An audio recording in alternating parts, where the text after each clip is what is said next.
Hello and welcome back to Fairway Media's coverage of Round 2 SeaTac Takeoff, another great event brought to you by Chuck Mintz. My name is Cory of TeamHoodChain, and I'm here with Luke Samson of Team Kastaplast. How you doing, Luke? I'm doing great, Cory. How are you doing tonight? Doing fantastic. Very much looking forward to closing this round out. It's been great so far. Huge shout out to our sponsors. The coverage is not possible without them. If you would like to sponsor a video, reach out soon. Why don't you introduce us to the card? All right, here we go. We got Joel Freeman from Colorado, Kenny Clark, the local here from Seattle, Washington area, myself from Chicagoland, and then Andrew Marwede coming from Michigan. All right, we're getting right into the action. This is hole 15, par 3, 250 feet. This pretty much tops the list of must-get birdies on this 18-hole track. Pretty straightforward. You have a slightly raised fairway from where the tee surface is, but for the most part, you just got to get it 250 up there and get your birdie because there's not too many of them out there at SeaTac. We got Kenny Clark leading the box here. And that's looking fantastic. Little turned over, so it got a little low on him. This tee pad is one of the slickest we played, so trying to get the feet out of the equation is big.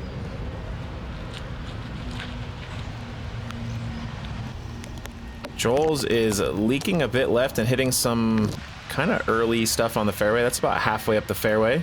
It's going to have a little bit of work left on this short par 3. Up next, we have Andrew Marwede. Looking to just really finesse this one up the center. Gets an unfortunate kick, but bounces back for a nice little framed up putt. Yeah, the few skinny guardian trees will leave you a circle's edge putt on this hole. Using the world famous Matt Bell edition tea towel. You get one right up to that same tree line there. Yep, about 33 feet away. Joel not happy that he can't putt on this 250-foot par 3, but makes good for a nice up and down. Yeah, that was great touch there. Kenny opting for the knee.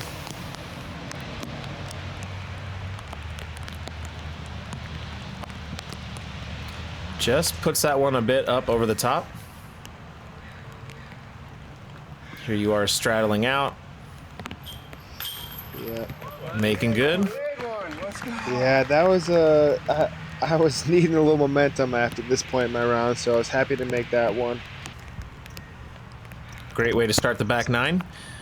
We have Andrew putting from a pretty similar location. Just a bit more centered up. Taking his time on this one, looking to continue some good putting momentum. Just a bit shy, but he cleans it up, no problem. First short one that we've seen him miss in this round. Make sure to watch part 1 if you have not yet seen part 1 of this round.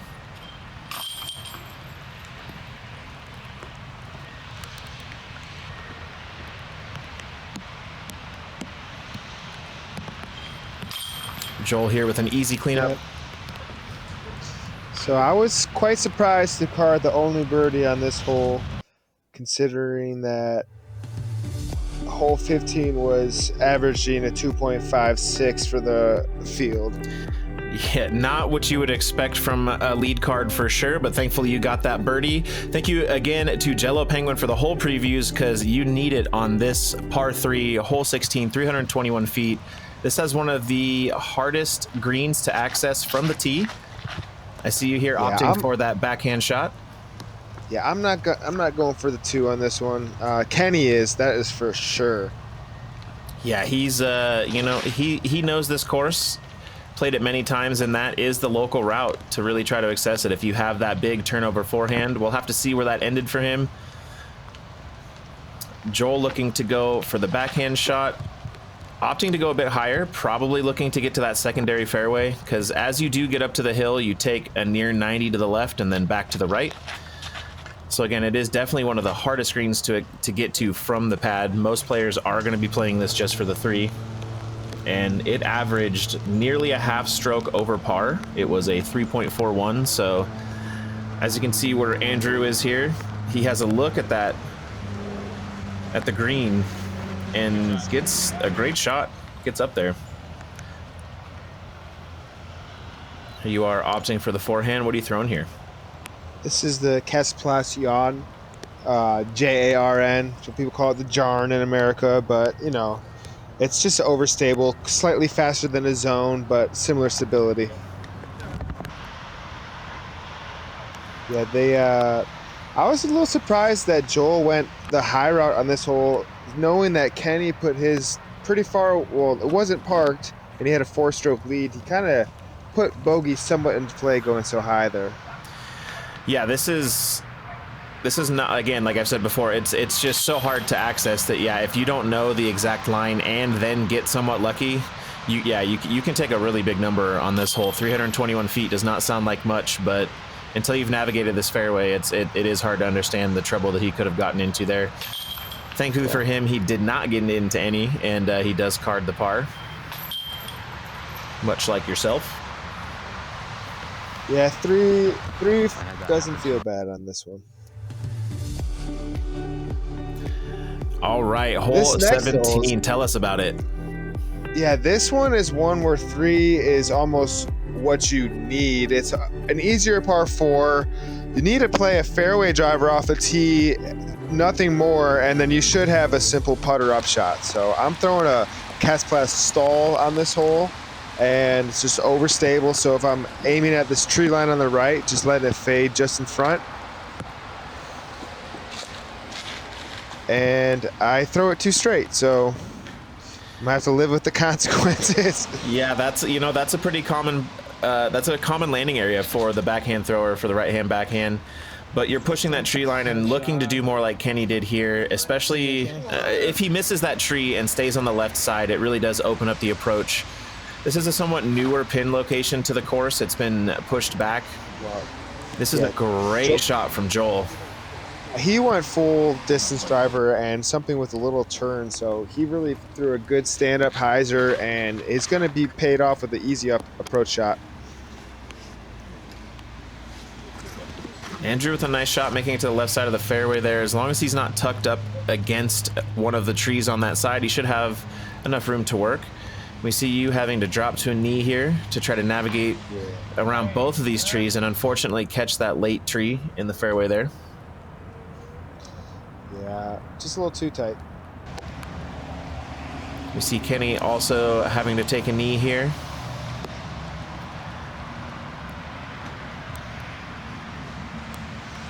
Well, worm burner out of him there.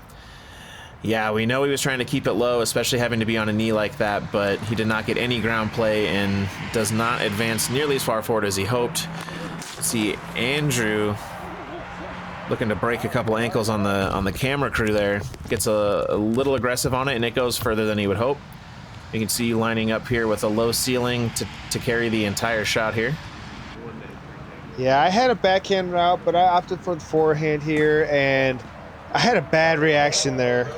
Yeah, you hit really the only thing on the ground that could stop you from getting closer to the basket there, but looks like there's still potential to clean that up. Kenny throws that a bit long there.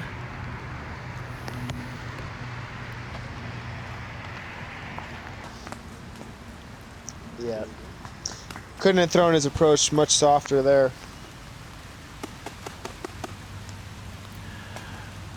Mr. Marwede lining up.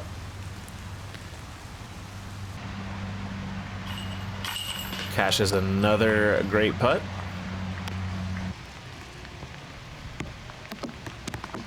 And here we see a little more disc golf yoga from yours truly, Luke Samson. Yeah, a lot of trees out here at the SeaTac.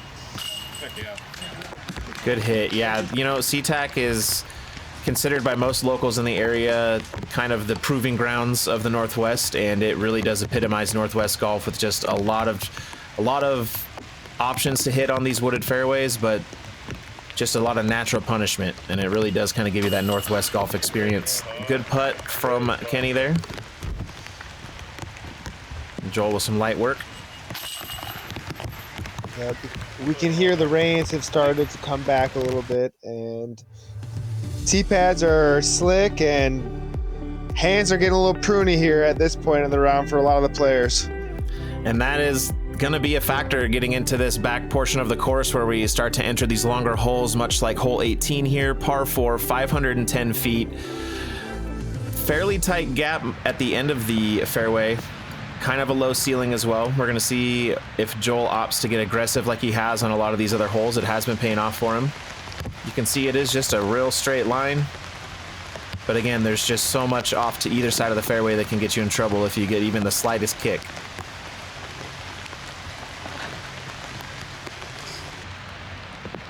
He definitely put a good move on this one.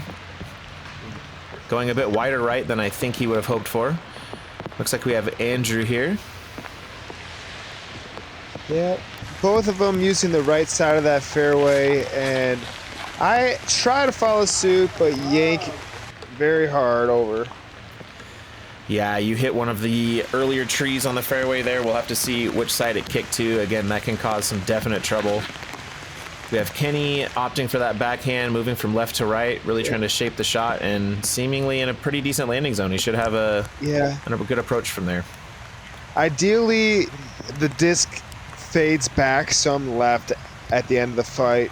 There's a bottleneck to the basket here, so if you can be a little more left, you open up the forehand approach, which makes it the ideal upshot, in my opinion. Kenny was having to go for a hero shot there, trying to get up and over everything. Does not quite get to where he would want to be. Here we see you opting for that stable backhand shot and getting almost all the way up there. Yeah, I had to hit a small gap on that one. I was happy with that shot, and Marwede having to get creative. I think that almost looked like a little roller angle. I was gonna say, if you don't see a line, make a line, and it's one of the more awesome things about our sport is the creativity that you can bring to a course like this. Here we have Joel trying to get around all that and doing so very well. Yeah, they look like his Scott Withers gator. Yeah, I know how to play that. Stay on top of the rock. In that marker. Looks like a little bit of placement question because he is indefinitely wedged between a rock and a hard place. A little stop there. A little more ground play than he was hoping for, but up there with a putt. Here we have Andrew stepping out here. Oh, that's a good bid. Would have been a great birdie. And now we hear why they call it the SeaTac Takeoff. Yeah, again, for those of you at home, if you are not familiar with the course, it is directly under the flight path of the SeaTac airport. So you get a lot of that. Unfortunate miss. We see Joel carding another birdie, extending his lead a little bit further, as he currently sits 22 under for the event.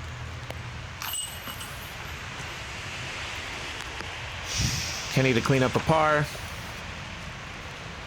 And a couple of tap-ins for formality before we move on to hole 19. One of the more iconic holes out at the SeaTac Disc Golf Course. Yeah, that's one of those holes where if you were playing it for par, it'd be a really easy par.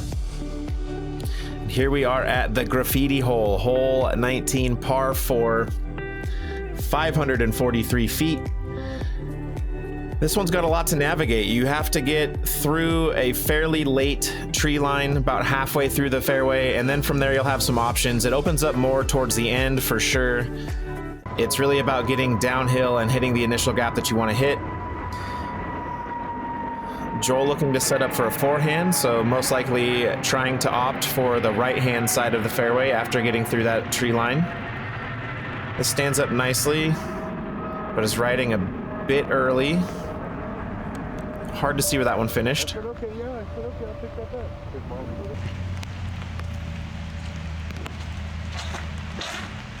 Andrew also opting for the forehand, but definitely using the left side of the fairway a bit more. Yeah. Caught one of those thin ones. It was tracking well. He yanked it just a hair.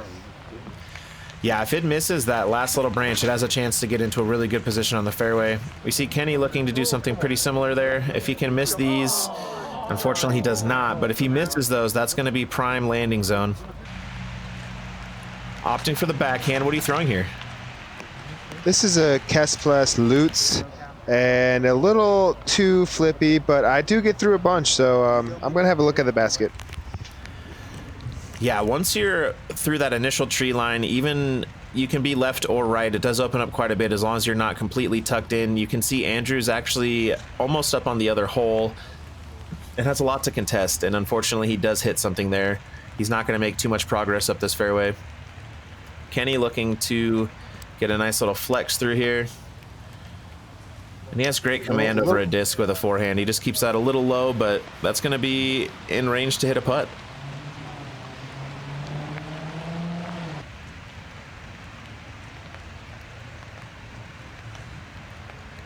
Yeah, just left this one a little too hyzer there. Needed to trust it flatter and higher.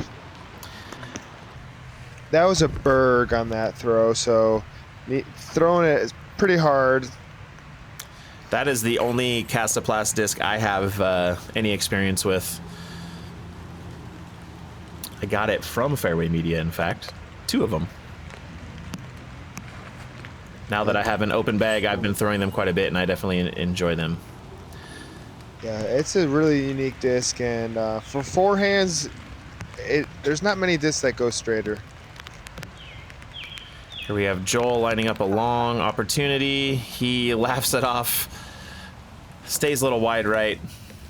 Easy to convert.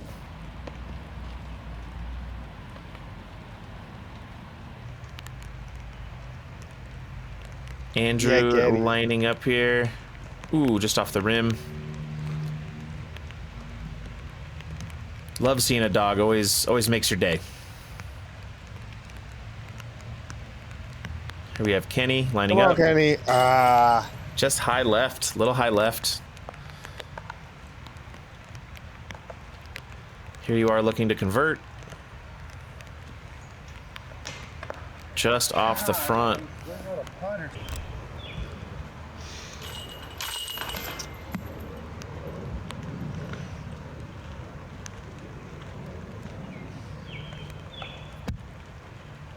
Well, some days, you know, you have it, some days you don't, and hate to see myself out there complaining a little bit, but, you know,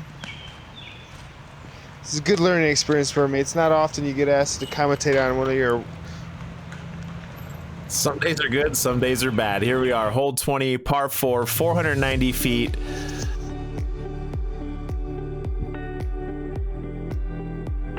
The goal on this one is to make it to the top of this hill where you see the drone now. If you can clear to that hill, you've done something pretty special, and you're going to have an opportunity to capitalize on one of the more attackable par 4s. This one did come in under par, nearly, actually over a half stroke under par. This one averaged 3.46 for the round, and you can see Joel hitting the top of that hill and getting even further forward. He's going to have a real chance to get a great score on this hole. This is one of the holes that could get eagled out here.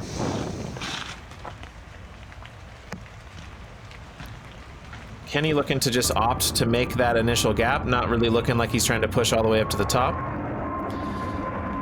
What are you throwing here, Luke? This is a Kastaplast Gould.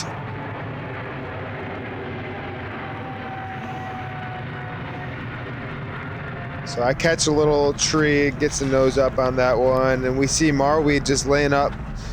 But he catches a little too straight there, and not going to be easy up and down.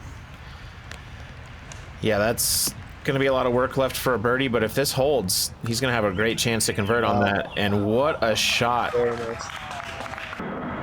He definitely turned that around because that was not where you wanted to be off the tee. Kenny opting for a little bit less off the tee and a little bit more on his upshot. Also gets it right there.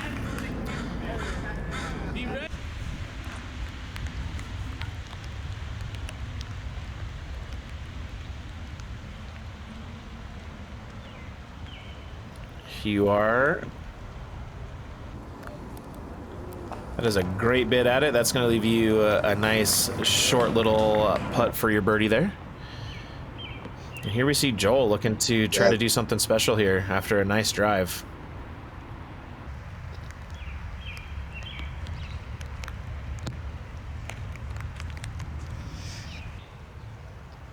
doesn't give it too much pace or height there, knowing that 3 is pretty good on this one. Kenny with a nice putt for birdie there. No need to get greedy when you got 5 strokes on Kenny, who's sitting at a birdie look as well. Andrew makes good on his birdie conversion. Here you are to follow suit.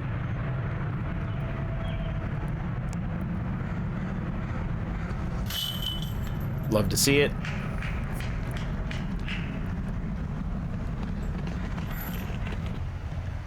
And this is showing how and why this hole came in at over a half stroke under par. Y'all put a clinic on for hole 20. Good work from everybody all around. If you play that hole for 3, it's really simple. Moving on to another par 4, hole 21, 547 feet. This is a pretty interesting one. It's a tight tunnel the entire way. The left side of the fairway is hole 19, if you get too far into it. The right side of the fairway is the upcoming hole, and a lot of trouble in between. So players are really just looking to get the straightest shot possible. You do not really want to be left or right, more so than most. Yeah, no need to throw anything faster than a mid-range off the tee on this one.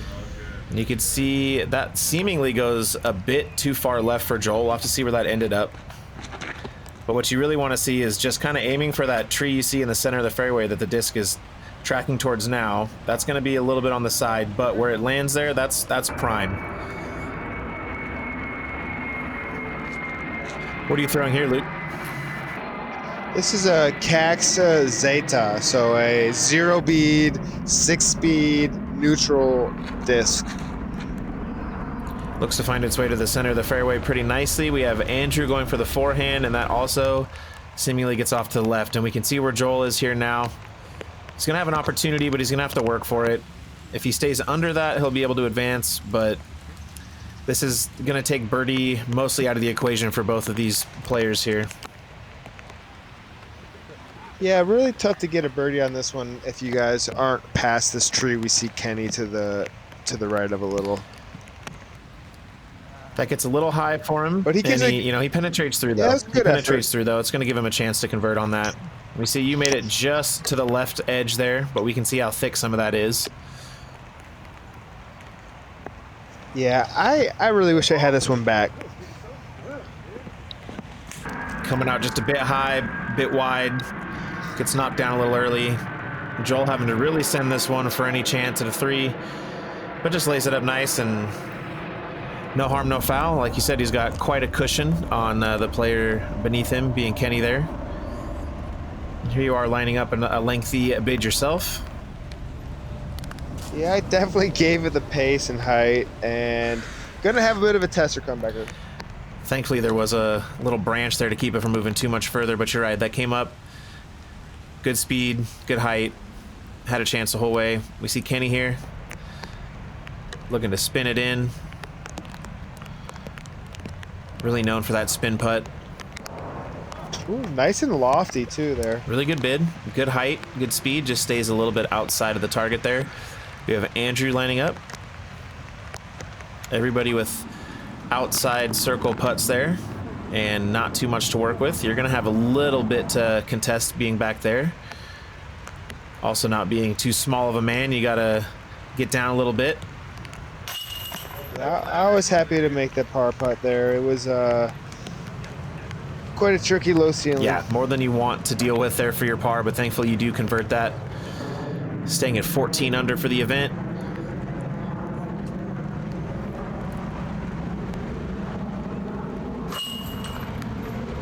Kenny cards his par. Andrew looking to tap this one in. Par for Andrew as well. Yeah, 4.15 average there, so we all actually gained a few strokes on the field there. It's a tough hole. Like, as you can see, if you don't stay centered on that fairway, you're going to have a lot of work. Here we are now, hole 22, par 4, 458 feet. Shout out again to Jello Penguin for the whole preview. You can see the drone now taking a right and heading towards the basket. Players can opt for a high turnover backhand. There's a forehand route. There's roller routes. Really, you just need to have something that is going to finish right. Let's see how everybody attacks it. It looks like Joel lining up a forehand here, keeping it low, trying to go for a little bit of skip play, and this is looking nice. Wow. That was really good. I think that's the highest probability play. I would agree with you. I think that there's a chance for a large turnover backhand, but I think that's asking more. And if you have even just a remotely decent forehand, you can make that angle work. What are you throwing here? That was the recoil, I believe. So that it's kind of hard for me to remember on this one, but that would be my overstable distance driver there. That's a non-Kastaplast. I'm allowed to use 3 molds that aren't Kastaplast. Gotcha. Here we are. Andrew really pushing that forehand. He pushes it wide. He's going to have a pretty easy look up to the pin there. Lining up to keep it down that right-hand tunnel. Just finish under that low ceiling. That's going to leave you an opportunity from the back edge of the circle there. Back edge of the green. Yeah, that one turned out pretty decent there with the Rico X. It's a new Kastaplast mold. Kenny going for that up and over forehand. Definitely has the height. Looks like it may have just finished in or behind that bush, depending on how deep back there that is. That could cause some trouble for him. Andrew looking to just chip that one up there. Little tree love never hurt nobody there. Plenty of trees out here at SeaTac, so get you some tree love. Joel with a real easy textbook approach, and he does it just on a dime, continuing some fantastic play. It's a forehand dream hole.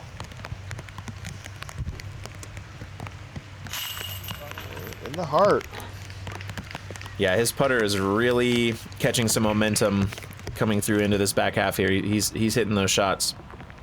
So as I was saying earlier, we can see now Kenny's got a lot to deal with. He's really just trying to find a good body angle to give himself an opportunity to convert from under one of the lowest ceilings possible. Oh. And he gets close right off the top. Yeah. Really close on that one.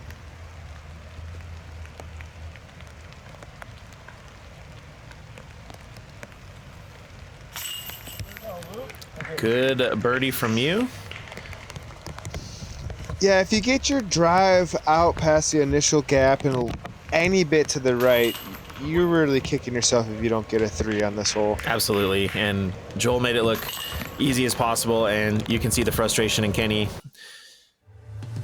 But we're moving on. Yeah, Kenny knows that's when he's gonna be one of the easiest ones he gave up. Absolutely, and here we are, hole 23, par 4, 491 feet. The end of this round. This is the original 18th hole.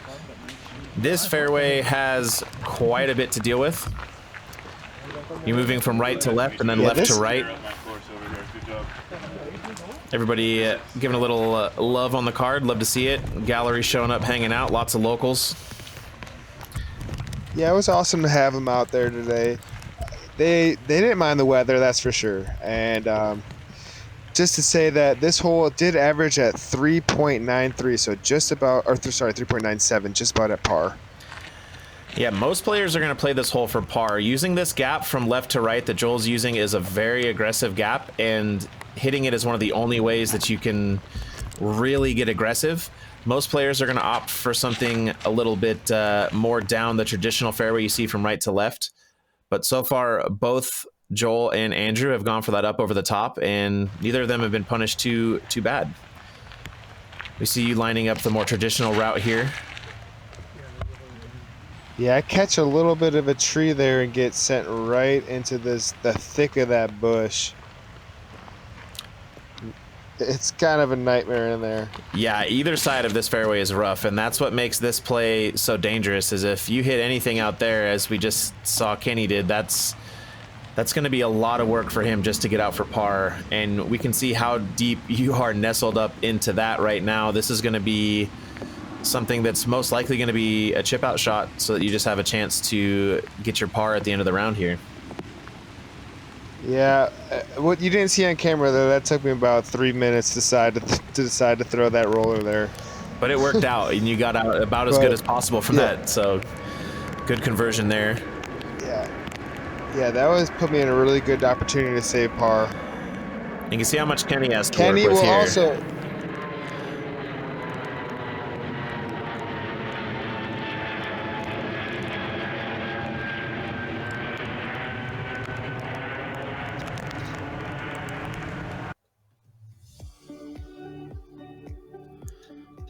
Opts for the forehand roller and makes the corner. That's an incredible out from Kenny. Definitely. Andrew getting nice little all ground the play way. from Yeah, Marwede. that's fantastic. But the way he's been putting, that's going to give him a really good chance to convert on this last hole. Playing strong at the end here.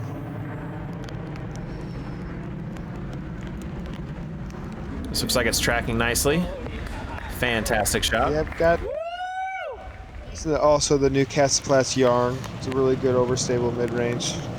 Joel, wow, thumber roller. Look at Really this. pulling out all the stops, but he's got it all, and that's why you can see him getting close to finishing this round at near 7 strokes ahead of the closest competitor on the card. He's really just been showing his very well-rounded game out here at SeaTac. Putting a whooping on us a little bit here. Kenny looking to make a moment There is here. always tomorrow. Absolutely. Oh my goodness. He gave that the best bid possible.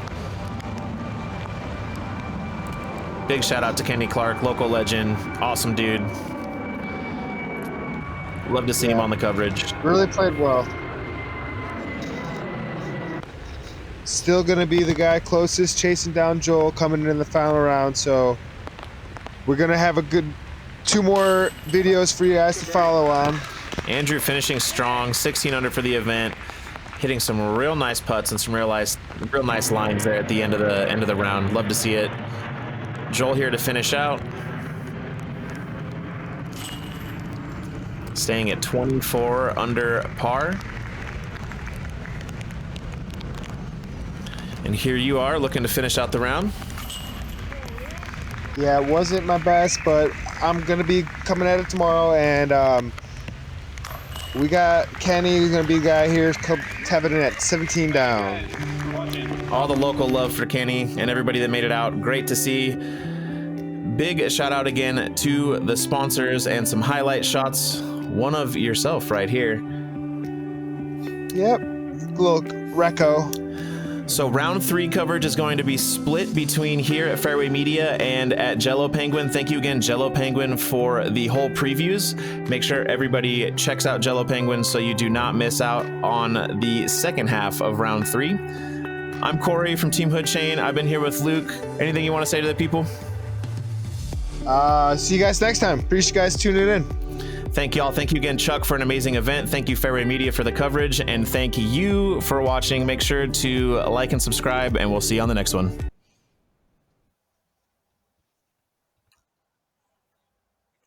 Hell yeah. Fuck yeah, dude.